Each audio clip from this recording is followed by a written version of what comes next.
The Simpleton by Andrew Lang. There lived once upon a time a man who was as rich as he could be, but as no happiness in this world is ever quite complete.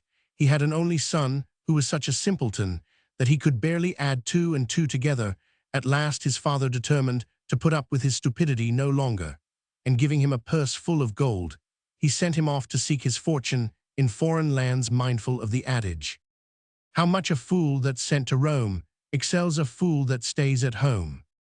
Martian, for this was the youth's name, mounted a horse and set out for Venice, hoping to find a ship there that would take him to Cairo. After he had ridden for some time, he saw a man standing at the foot of a poplar tree and said to him, "What's your name, my friend? Where do you come from? And what can you do?" The man replied, "My name is Quick as Thought. I come from Fleetown, and I can run like lightning." "I should like to see you," returned Martian. "Just wait a minute," then said Quick as Thought, "and I will soon show you that I am speaking the truth." The words were hardly out of his mouth when a young doe ran right across the field they were standing in.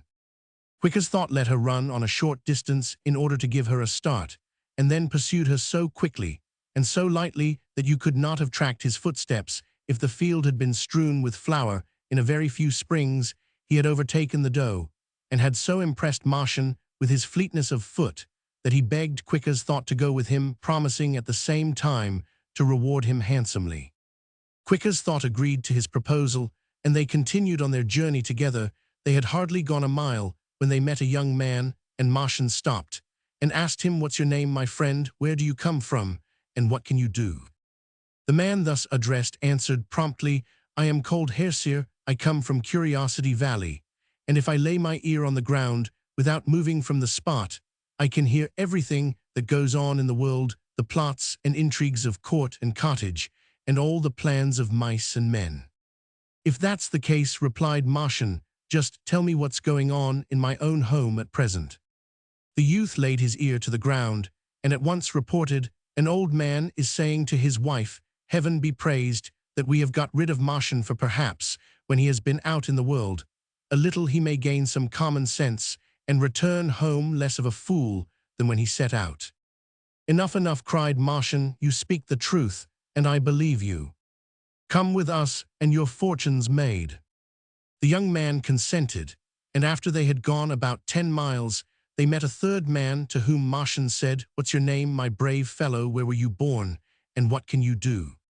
The man replied, "I am called Hit the Point. I come from the city of Perfect Aim, and I draw my bow so exactly that I can shoot a pea off a stone." "I should like to see you do it, if you've no objection," said Martian. The man at once placed a pea on a stone, and drawing his bow he shot it in the middle with the greatest possible ease. When Martian saw that he had spoken the truth, he immediately asked Hit the Point to join his party.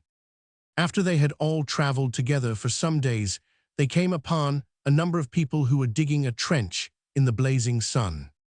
Martian felt so sorry for them that he said, "My dear friends, how can you endure working so hard in heat that would cook an egg in a minute?"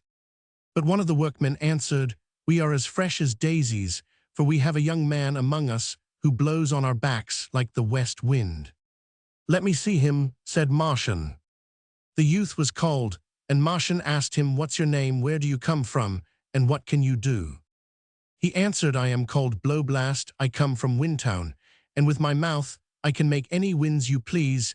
If you wish a west wind, I can raise it for you in a second, but if you prefer a north wind, I can blow these houses down before your eyes." "Seeing is believing," returned the cautious Martian. Blast at once began to convince him of the truth of his assertion.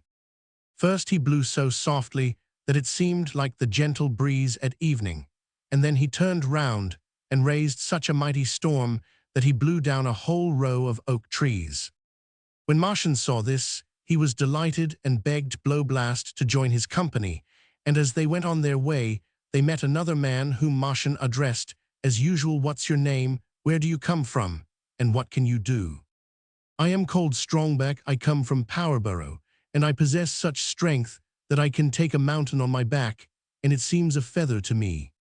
"If that's the case," said Martian, "you are a clever fellow, but I should like some proof of your strength." Then Strongback loaded himself with great boulders of rock and trunks of trees, so that 100 wagons could not have taken away all that he carried on his back.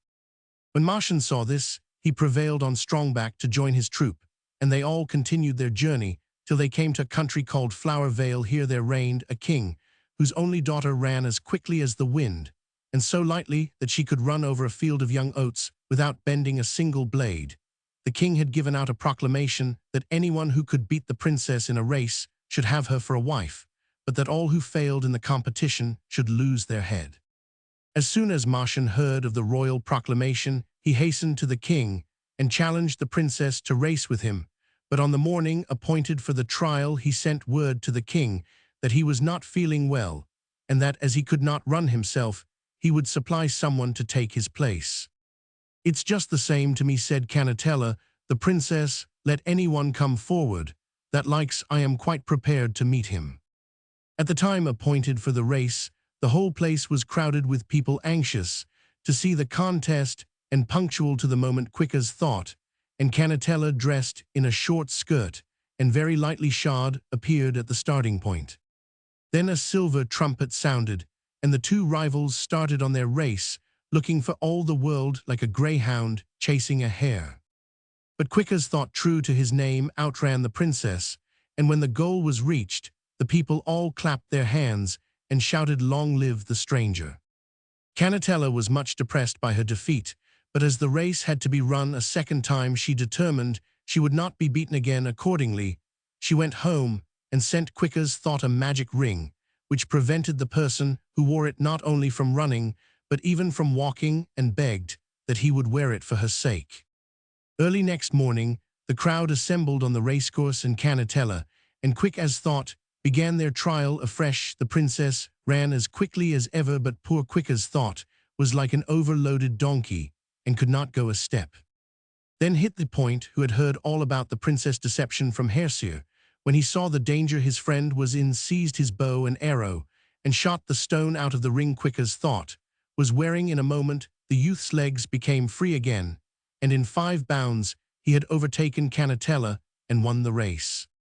The king was much disgusted when he saw that he must acknowledge Martian as his future son-in-law, and summoned the wise men of his court to ask if there was no way out of the difficulty.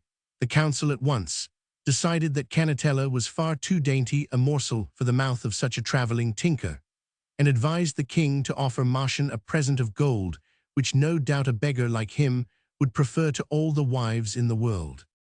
The king was delighted at this suggestion, and calling Martian before him, he asked him what sum of money he would take instead of his promised bride. Martian first consulted with his friends, and then answered, "I demand as much gold and precious stones as my followers can carry away."